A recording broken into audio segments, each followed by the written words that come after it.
in 1935. I was 15 in a Christian college, and at that time, very important discoveries of necessarily human paintings in caverns in the south of Spain were made, and the specialists said, very likely, these paintings date back to about 15,000 years from now. In my book of religious teachings, it was written that the first appearance of man on earth dated back to about 40 centuries before Jesus. I said to him, what is the credible? The father said me, no. Please, don't confuse two things. You have the science and you have religion. If there is something which is not in accordance, it's the religion who said the truth.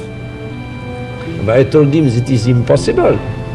It's a well-established fact that the first appearance of man on earth cannot be evaluated to this time. It is impossible. We were educated, religion said something, and science said another thing. I said to myself, something is going wrong.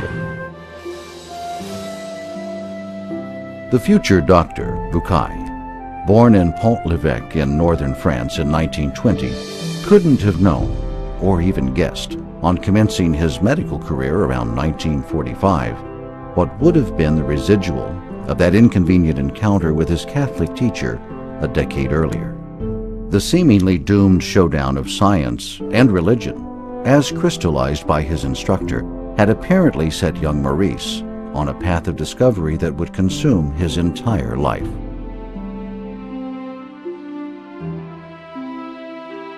Bucaille had set out to examine the Holy Scriptures themselves in the light of modern scientific knowledge.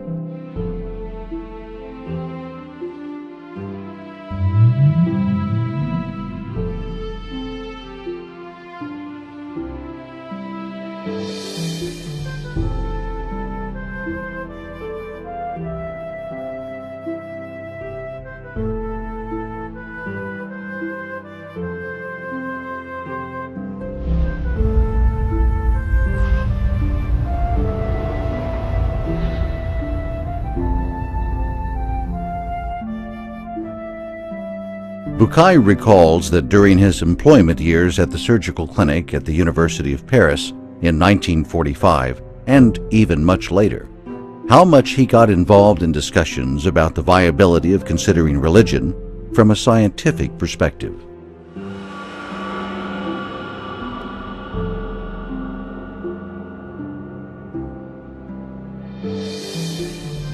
The outcome of his encounters were not altogether unexpected to Bucaille. He wrote, "The materialist atheist scientist is unable to find in Judeo-Christian writings any language that is even vaguely similar to his own.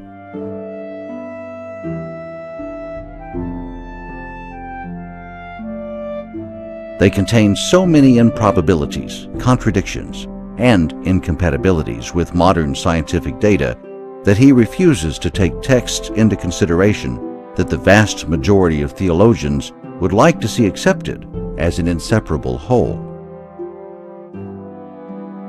Those scientists are left today, Bucaille concludes, in a state of indifference and even disdain to religious matters they perceive originating from a body of myths.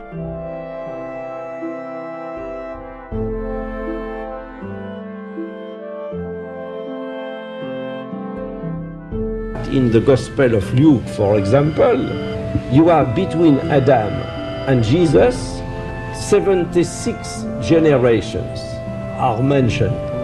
That is not possible.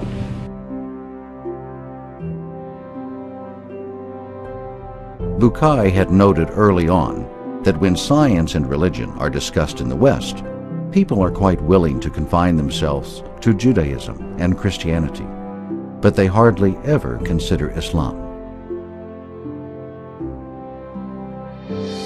Exegetes in Christian or Jewish communities think that the religious teachings were inspired to the author of the Bible, but considering the things which are not religious teachings, it's a fact that they wrote according to the ideas, superstition, myth of their time.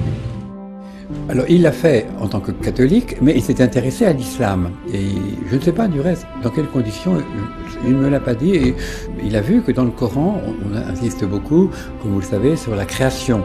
La création qui est un signe de Dieu, ayat, les signes de Dieu dans l'univers, dans la création. Et je pense qu'il a bien vu que le Coran montrait que, au fond, la création était un don de Dieu et en même temps un appel de Dieu, que nous étions des créatures. Bon. Indeed, there was no way then for an increasingly inquisitive Bucaille to understand, let alone appreciate, any feature of the Islamic culture. For what appeared to be a deeply rooted principle of misconception in his Western education about Islam had left on him a seemingly indelible impression for a long time. He wrote, "As I grew up, I was always taught that Muhammad was the author of the Quran. I remember seeing French translations bearing this information. I was invariably told that the author of the Quran simply compiled, in a slightly different form, stories of sacred history taken from the Bible. The author was said to have added or removed certain passages while setting forth the principles and rules of the religion he himself had founded. Most people in the West have been brought up on misconceptions concerning Islam and the Quran. For a large part of my life, I myself was one such person." When I was at that time approximately in the 40s, received Muslim patients in Paris, and when I had the opportunity to speak with many of them concerning their religion. For me, originally, I thought that the Quran was the work of a man. Throughout a good deal of the 60s, Bucaille happened to be treating Muslim patients in Paris. As he observed, they often referred to their book, the Quran, in a language that was totally foreign to him. Bucaille had finally come to the conclusion that in order to correctly satisfy the requisites of textual analysis of the Holy Scriptures, an educational decision had to be taken, albeit a little late. I took the decision to learn Arabic in Paris. I was 50 exactly at that time. And so the freshman Bucaille of the autumn class of 1970 had enrolled to study Arabic in Paris's prestigious National Institute of Oriental Languages. The students are able to read the parts of the Quran which are not too much difficult, like most of the passages of Surah Al-Baqarah, for example, and at the same time, modern Arabic, like Al-Ayam min Taha Hussein, to compare the Arabic language of the Quran, Al-Fusa, with modern Arabic. That was an excellent thing for us to make a comparison and to feel that the language of the Quran was something without any comparison.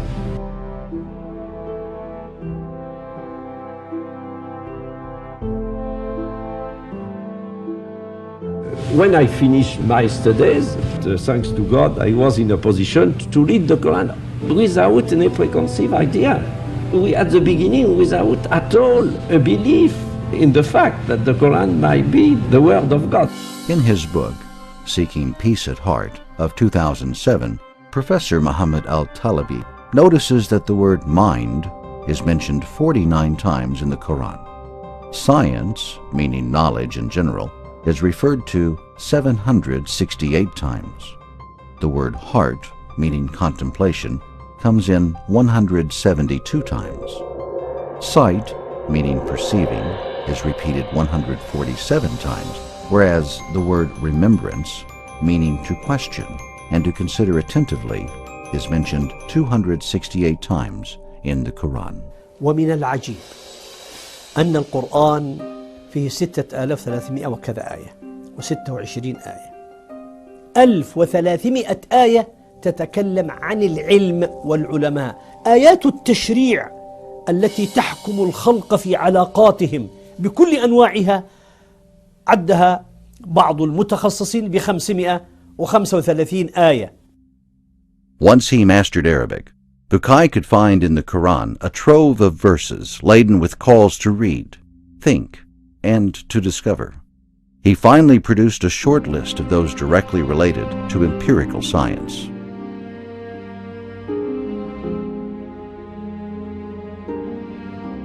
I took notice of a lot of verses. At the end, that was approximately between 150 and 200 verses, and gathered all these verses by discipline, by chapters, and I was extremely embarrassed. I said to myself, but it appears to me that it is impossible, considering what was the history of sciences, that a man would have written that almost 14 centuries ago. Seeking scientific precision in his search, Bucaille reflects on what could be a scientifically acceptable or unacceptable passage in a certain scripture. He says, "What I intend to consider here are the incontrovertible facts, even if science can only provide incomplete data, but they will nevertheless be sufficiently well established to be quoted without fear of error." Perhaps the year 1976 stands out as probably the happiest and most prolific in Dr. Bucaille's career. As the year opened, he almost completed a breakthrough study of certain holy scriptural texts in relation to selected modern scientific fields, notably medical examination of the Egyptian mummies. In that area, Bucaille had applied his pioneering techniques to 2 specific pharaohs, and, in the interim, succeeded in scientifically identifying the Pharaoh of the Exodus. Bucaille's study had reached to cover other scientific disciplines of astronomy, geology, biology, botany, embryology, and theoretical physics. The outcome was considered by many as a major breakthrough in understanding the scientific signs of one of those holy scriptures, the Quran. On February 17th, Bucaille had relayed the outcome of his team's research, conducted in Cairo, on the mummies of Ramses II and his successor, Ptah, in a lecture delivered at Paris's National Academy of Medicine. In summer, his groundbreaking book, The Bible, the Quran, and Science, was published, crowning several years of research, including 5 of learning and reading Arabic. On September 26th, the mummy of Ramses II had arrived in Paris for treatment as a result of 2 years of persistent effort personally initiated and followed through by Bucaille, which finally yielded an accord on top levels regarding the Ramses operation. On November 9th, Bucaille had to head back once more to building number 16 at Rue Bonaparte. This is one of the oldest and most prestigious of science academies. One could clearly see the marks of the French Revolution on its facade. It is the French Academy of Medicine, which was founded in 1731.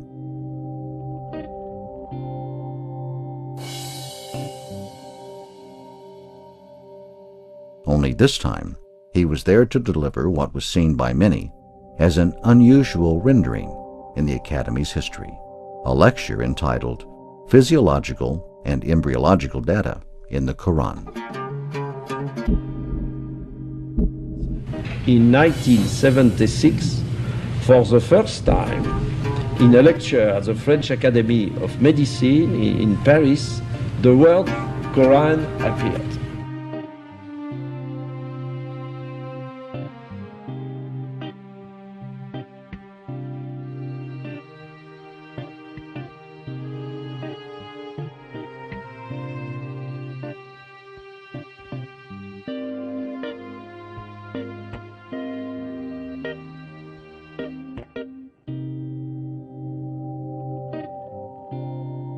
At the very opening of his lecture, Bucaille makes a unique reference to a 14-century-old book containing a body of data totally unknown at that age, that is today in total conformity with our present status of knowledge.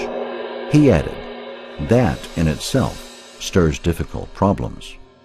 Being a religious book adds up supplementary questions to those problems. By examining the Quran, Bucaille bluntly stated that the physiologist and the embryologist would be surprised to find references to data in these disciplines, as well as in many others, including the creation of the universe and the aquatic source of life. To provide a sound base for his conclusions, Bucaille went on to probe the authenticity of the Quranic text by examining the history and the method of the book's preservation. Immediate registration of the revelation, as it was read by Prophet Muhammad over a period of 23 years until the book had been collected in its present book form by the third Caliph Uthman bin Affan in the 7th century. They were stupefied, and the question which was put was the following: what are you sure that the text of the Quran we have now is the text of the old times? I said them, go to our national library and you will be able to find all texts of the Quran of the 8th century of the Christian era, and you will be in a position to compare the text of that time and the text which is widespread now. This was not an objection, that was a question. This lecture has not have been forgotten. Certainly not. The lecture was just the beginning. The phenomenal success of his book, the Bible, the Quran, and science, had unleashed unforeseen currents that not even Bucaille could have ever seen coming. And it seemed that Maurice Bucaille was the first Western scholar to write and publish in that field of comparative studies. حسب علمي كان ذلك كذلك. حسب علمي والله أعلم. ناقشت موريس بوكاي في كتبه الثلاث، وأنا قمت بمراجعة كتاب أصل الإنسان ترجمة من الفرنسية إلى العربية ومن الإنجليزية إلى العربية. شرفت بهذا العمل، وهذا أعطاني فرصة لمعرفة فكر موريس بوكاي أكثر. To his surprise, the first French edition of his book had sold about 120,000 copies in the first 5 months. The book appeared in 1976, and now it is a bestseller in France. The 13th edition in French was in preparation, and I have received last year the Golden Book Award. The publisher said me that last year they printed in French 140,000 copies, not including the pocketbook editions to be sent to foreign countries. Unlike his early high expectations, Bucaille had to suffer, in spite of his repeated explanations, several injustices on two fronts, socially and from the Catholics. Il n'a pas été bien reçu, parfois par certains chrétiens et parfois par certains musulmans. Il en a souffert certainement, parce qu'on lui a fait des reproches, on lui a fait des critiques qui vraiment l'ont peiné. Et moi j'ai vu sa peine, et je trouve qu'on ne doit pas être injuste, et qu'il y a eu contre lui des critiques injustes. You do not think that it is a belief in Islam which would have been as the starting point of the thing. Not at all. It is through scientific reasoning. I said the Quran cannot be the work of a man. هذا الكتاب أثار غضبا شديدا من طرف الكنيسة، وكان الأب لأنه يعرف كتاب بوكاي من الرهبان الذين بقوا على صلاتهم الودية مع موريس. دكتور بوكاي كان يحب الحوار بين العلم والدين. كان طبيب ورجل العلم، وكان مؤمن، وكان يعتقد بأن لابد من العلم والدين يمشوا معا. هذا فضل موريس بوكاي، وكون هذه الشهادة تأتي من رجل غربي مسيحي كاثوليكي لا علاقة له بالمنطقة العربية، وتأتي بهذه القوة وهذا الوضوح وبهذه الموضوعية، هذا الذي حمدناه له. It's a terrible thing when in your life, when you are almost 50, you have in your mind, you say, but maybe I am completely wrong about the Holy Scriptures, but it's terrible. Alors, I wanted absolutely to to improve my knowledge concerning the Quran without any particular aim, not at all. وقعت قطيعة لا شك فيها بين موريس بوكاي ووسطه. Oui, certains chrétiens pensaient qu'il était musulman, qu'il défendait mieux l'islam que le christianisme. Et certains chrétiens ont cru, à tort à mon avis, qu'il avait écrit ce livre pour dire l'islam est vrai et le christianisme c'est faux. C'était pas du tout son idée. Mais certains chrétiens lui ont reproché finalement de montrer trop bien les valeurs de l'islam, du Coran, en disant le Coran et la science s'appliquent très bien ensemble, tandis que la Bible et la science ne s'appliquent pas. My problem is very simple, to say the truth. In 1976, it didn't seem that the social pressure, subtle or explicit, that Bucaille has had to fall under could bend the determined scholar as he declared his major conclusion: Quran and science are intertwined. بوكاي انتصر على الكبر وانتصر على الضغط الاجتماعي. So, years later, while still basking in the phenomenal success of his first book, The Bible, the Quran, and Science, Bucaille's life plan has shown a major shift. He decided to dedicate all his time to scientific research in relation to the scriptures. In 1982, Bucaille quit the medical profession for good to walk in unexpected ground. On April 16, 1980, Dr. Bucaille was a night guest on Journal de la Nuit. The news show aired on Channel 1 of the French television. Introduced as the author of The Bible, the Quran, and Science, Bucaille was interviewed to comment on his contribution to the Islamic conference held in London's Albert Hall in solidarity with Afghanistan soon after the Communist Soviet invasion in December 24, 1979. Bucaille says, "Indeed, the Islamic world is now boasting a considerable power that cannot be ignored. It certainly plays a sizable role in the development of industry and trade worldwide. Of course, no one can underestimate the rising value of energy, of oil. As history tells us, in each era, some countries play a major role in our world. It seems now that the Islamic world is called upon to play such a role." With an ever-increasing number of prints and translations of his book, The Bible, the Quran, and Science, it seemed that the school of exploring scientific signs in the Holy Scriptures is really gaining new momentum. Il était donc médecin, il était compétent dans les sciences. Il n'avait pas une formation théologique vraiment très très profonde. Il n'avait pas fait d'études de théologie chrétienne et même musulmane. Il connaissait le Coran, mais il n'avait pas étudié les grands auteurs coraniques de musulmans. Il n'avait pas fait l'exégèse, par exemple. Et du côté chrétien aussi, il n'était pas très au courant des recherches de l'exégèse et de l'histoire du christianisme. اتجاه حوار بين كتابين، القرآن من ناحية والكتاب المقدس من ناحية أخرى.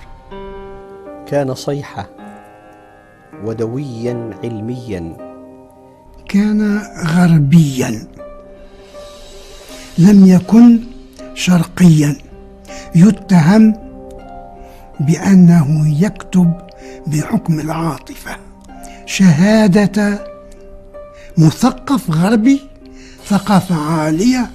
وجد أن القرآن بكل الموضوعية والحيادية والتجرد ليست في ثمة شائبة فيما يتعلق بالعلم الحديث. ردة فعل المسلمين وترحابهم الكبير بكتاب الدكتور بوكاي لها كذلك علاقة بنقد الجمهور الفرنسي الكاثوليكي له، ذلك أن الكثير منا المسلمون نرى فيه تفضيل وتقديم للقرآن على الإنجيل وعلى الكتاب المقدس، وكأنما نستعمله حجة عليهم. Naturally, reactions to Bucaille's argument had to juxtapose, depending on one's perspective. As is always, those who sail high seas are destined to be struck by strong winds of criticism, not all necessarily favorable, fair, or decent.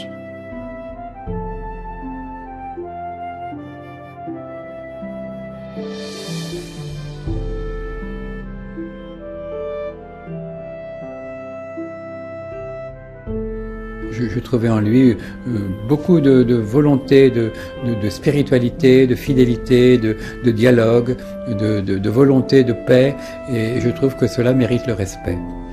C'est toujours la même chose, les gens qui avancent des idées ne sont pas toujours compris. As it happened, Bucaille's book had stirred an already heated debate between two old adversaries, the evolutionist and the creationist. One of the evolutionist arguments were trumpeted loud and clear in an article entitled Qur'an, Science, Scientific Miracles from the 7th Century, published by Turkish physicist and philosopher Taner Edis. In an all-sarcastic tone, the writer defends his case against the apologetics who hunt for scientific miracles in the Quran. On top of the list, of course, comes Maurice Bucaille, who was introduced by Edis as a French surgeon popular in Islamic circles, as Western scientists acknowledging that the Quran did not contain a single statement that was assailable from a modern scientific point of view. Next to Bucaille on the creationist list is Professor Keith Moore, the Canadian apologetic scientist quoted by Edis as stating, "Statements referring to human reproduction and development are scattered throughout the Quran. It is only recently that the scientific meaning of some of these verses has been appreciated fully." Edis ends up judging Moore by this verdict. This embryological apologetic is very popular, and I doubt this statement has originated with Moore. Muhammad could not have known these facts about human development in the 7th century because most of them were not discovered until the 20th century. Muslims and others are justified in concluding that these facts could only have been revealed to Muhammad by the one who knows all about us, not only about how we developed, but how we live and function.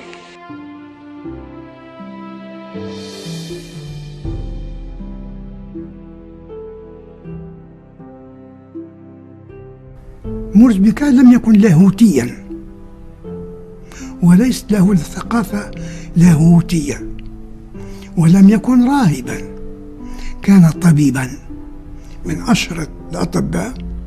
The Parisian gastroenterologist of fame and the passionate Egyptologist Dr. Maurice Bucaille enjoyed the merit of combining his scholarly knowledge of the biblical and Quranic texts with his ancient Egypt background to embark on a new journey that crowned his quest for harmonies of the Holy Writs with modern science.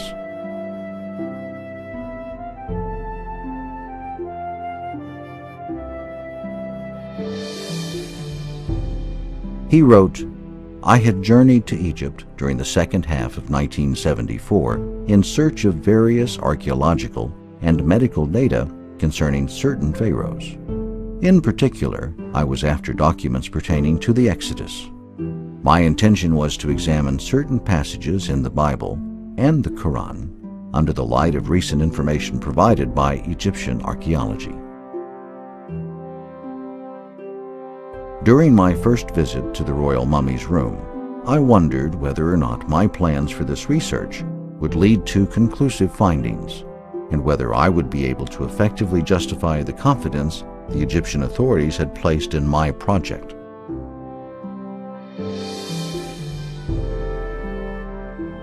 My access to the Egyptian Museum in Cairo, where my studies were to be carried out, was due to President Sadat, who had given direct orders that I was to be allowed to perform any type of research, providing, of course, no damage was done to the mummies. In my own country, I was not officially entitled to carry out such research, nor was any endorsement given to me by the French government or a university. My presence at the museum, where I was very kindly granted every possible facility for research, was uniquely the result of personally contacting certain people. My initial contact was Mrs. Sadat, whom I knew through my medical practice. Her family had granted me its confidence after the successful treatment of a family member. I took the opportunity of informing Mrs. Sadat of my conclusions regarding the likelihood that a particular pharaoh may have taken part in the Exodus. At that time, however, my theories were supported merely by data drawn from my study of history, archaeology, and hieroglyphic texts. She gracefully agreed in no time to present a request on my behalf to President Sadat. With extreme gratitude, I later paid a visit to the President himself. At the time, there was not a single harbinger that might have helped me foresee the developments that were to follow.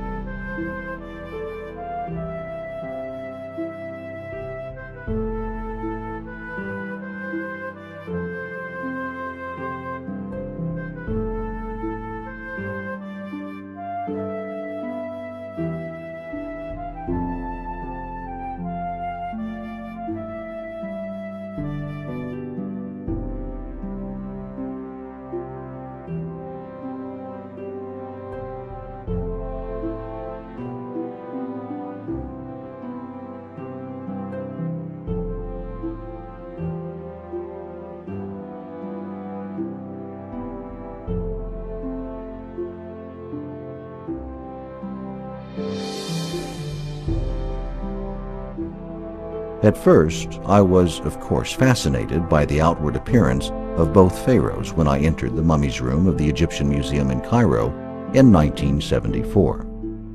In that year, 3,212 years had elapsed since the death of Ramses II.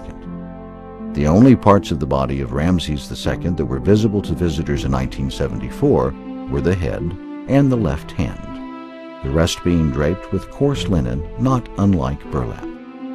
The mummy was laying supine in an open coffin, visible through the glass sides of a rectangular display case with a removable glass cover. How the mighty had fallen. The sight of the hand, a symbol of power and force, led me to imagine Ramses II as a young sovereign and warrior during the first 20 years of his rule.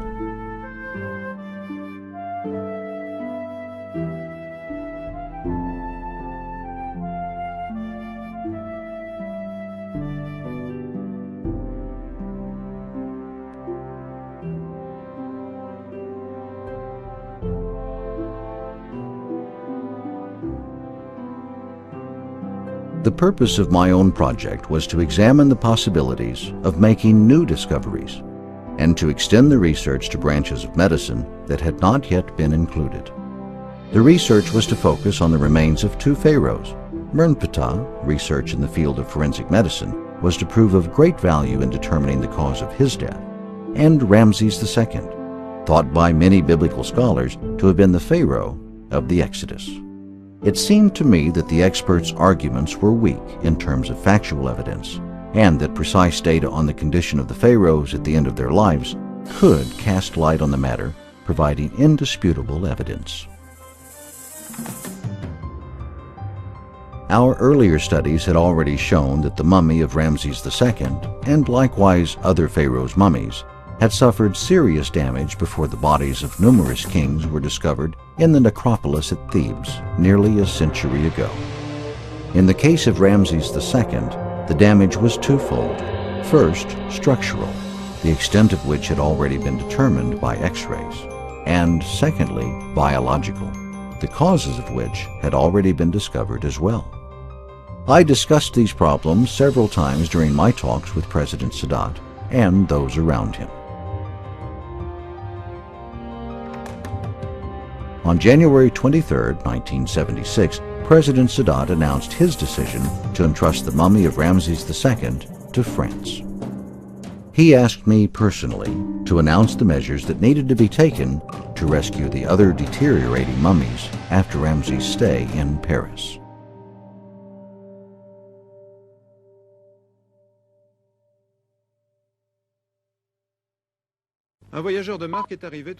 The Pharaoh arrived at Le Bourget Airport on September 26, 1976, where he was received with full military honors.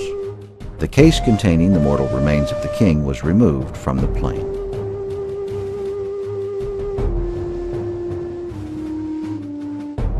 From the airport, the mummy had been transferred to the Museum of Anthropology for hospitalization in one of the specially prepared rooms.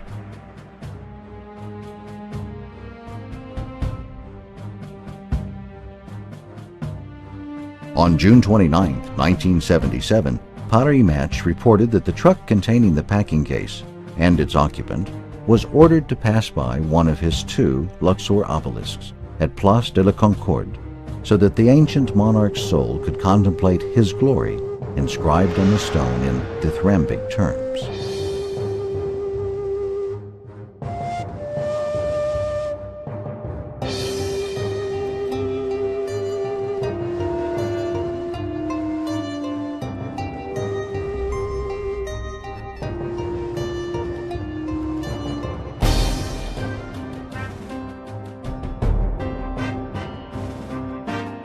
Operation Ramses lasted almost 8 months and was directed by Christian de Roche-Noblecourt, curator of Egyptian antiquities at the Louvre, and by Professor Lionel Bellew, director of the Museum of Anthropology.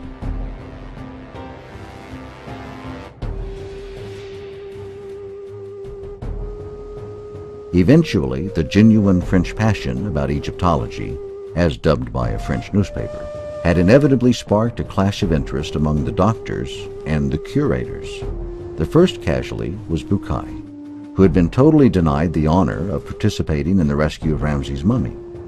Only after the conclusions of his team's research were made public in 3 lectures given upon invitation from the Department of Egyptian Antiquities at the Louvre in autumn 1975, and the other 2 at the Institute of Human Paleontology in May 1976.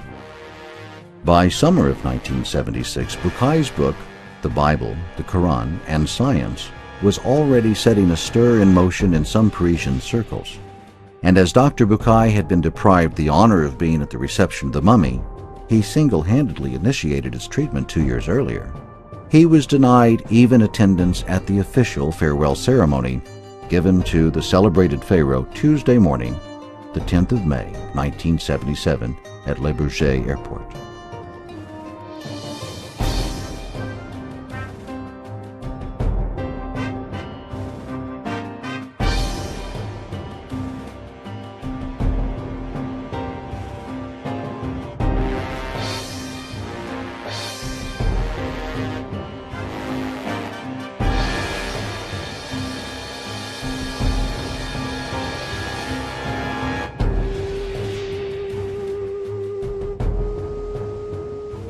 By the time Ramses II died, at the platinum age of 90, following a glorious rule that lasted almost 67 years, 1279 to 1212 BC, he had apparently outlived 12 of his sons. So it was his 13th, Mernptah, who succeeded him to be the 4th in the line of the pharaohs of the 19th dynasty. At the time of his ascension, he was probably nearly 60 years old. Mernptah's reign was short-lived, perhaps only 9 or 10 years, as well as rather dull in comparison with that of his star predecessor.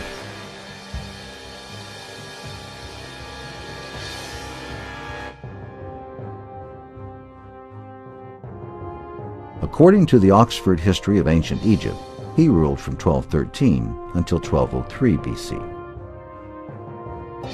Mernptah's tomb is marked KV8 at the Valley of the Kings on the Nile's west bank, opposite of today's Luxor, ancient Thebes. When his mummy was not found in his tomb by 19th century archaeologists, they concluded that his body had drowned and lost forever in the water walls of the Red Sea while pursuing the fleeing Israelites according to the Old Testament's Exodus.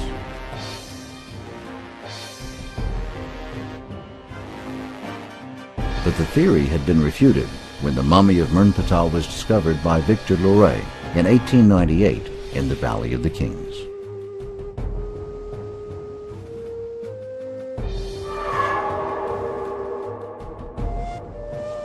The study of both the Quranic and biblical narrations is specifically interesting here, mainly because the 2 narrations share a lot in common. There are certainly divergences, but the biblical narration has a considerable historical value. It does help to identify the pharaoh, or rather, the 2 pharaohs in question.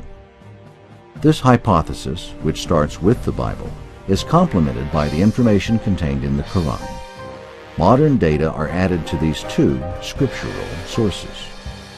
Bucaille singles out one major discrepancy in the narration of both texts regarding the fate of the Pharaoh's body. The writer of Exodus tells us that after the Israelites crossed the sea without wetting their feet, the Egyptians pursued and went in after them to the midst of the sea, even all Pharaoh's horses, his chariots, and his horsemen. Exodus 23. And the waters returned and covered the chariots and the horsemen and all the host of Pharaoh that came into the sea after them. There remained not so much as one of them. But the children of Israel walked upon dry land in the midst of the sea, and the waters were a wall unto them on their right hand and on their left. Exodus 28 through 29. So the Israelites escaped, and the Pharaoh perished. But his body was rescued and found, a very important detail not mentioned in the biblical narration. We read in the Quran, chapter 10, verses 90 to 92. Thus we caused the children of Israel to pass in safety through the divided sea. Then Pharaoh and his host followed them in ruthless injustice and aggression, until, when the drowning waters overwhelmed him, he said, I believe that there is no God but the one in whom the children of Israel have believed. And I am now of those who are Muslims, in willing submission to God alone. It was said, Now you believe, while before you have truly disobeyed your Lord, and you were ever of those who sowed corruption? Rather today we shall deliver you, preserving you in your body only, so that you will become a sign for those who come after you, that God is exalted in his power, for indeed many of the people are heedless of our signs.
As a young man, Moses, after slaying an Egyptian, fled from the face of Pharaoh and dwelt in the land of Midian. Exodus 15. Bucaille points out an important detail mentioned in Exodus 23. And it came to pass in process of time that the king of Egypt died. Exodus identifies that king being the one who ordered the Hebrews, by forced labor, to build new cities. And they built for Pharaoh treasure cities of Pithom and Ramses. Exodus 11. Bucaille concludes that Exodus, with the returning 80-year-old Moses, could only have taken place during the reign of Ramses' successor. So, one Pharaoh died during Moses' stay at Midian, while the other perished pursuing the fleeing Israelites. Not a single Pharaoh for Moses then, but two: Ramses II, Pharaoh of the oppression, and Mernptah, Pharaoh of the Exodus. Having published the results of his examination of the mummies of both pharaohs, freely conducted in the Cairo Museum during 1974 and 1975, Dr. Bucaille had headed on the afternoon of February the 17th, 1976, to the French National Academy of Medicine to present a paper entitled Application of Medical Methods to the Examination of Pharaonic Mummies, in which he introduced the conclusions reached by his Egyptian Franco team. In his book of 1987, Mummies of the Pharaohs, Modern Medical Investigations, Bucaille dissects in detail these conclusions. He says, "It was apparent to my colleague Michel Durgon and me that mummification had been carried out with perfect success on the body. Visual examination of it was not enough. However, what we needed was material proof. This we obtained by microscopic analysis of a tiny fragment of the mummy. It was examined under the microscope by Professors Jacques Mignot and Michel Durgon. They were thus able to show the perfect preservation of the smallest anatomical details visible, the transversal striations of the fibrilla, as we have already seen on other mummies.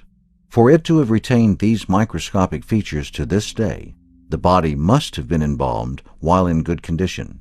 Otherwise, decay and putrefaction would have set in." Bucaille continued, "The lacuna in the right part of the thorax may well have been the result of an injury sustained during the subject's lifetime. The cranial lacuna is of great forensic importance. Its presence may suggest a craniocerebral lesion received during the subject's lifetime, a fracture with a penetrating wound seriously injuring the brain. In all likelihood, this lesion caused a very rapid death." After grueling research, the final conclusion was reached in Bucaille's words.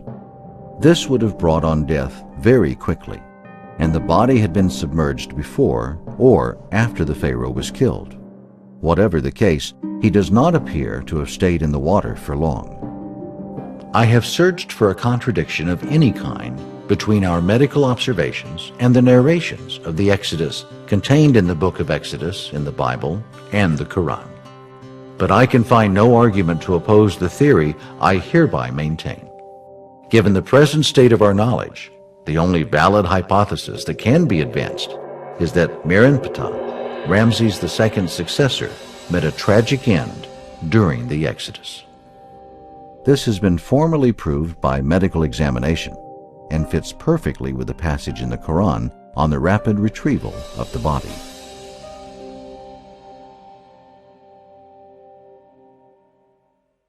"Rather today we shall deliver you, preserving you in your body only, so that you will become a sign for those who come after you, that God is exalted in his power, for indeed many of the people are heedless of our signs."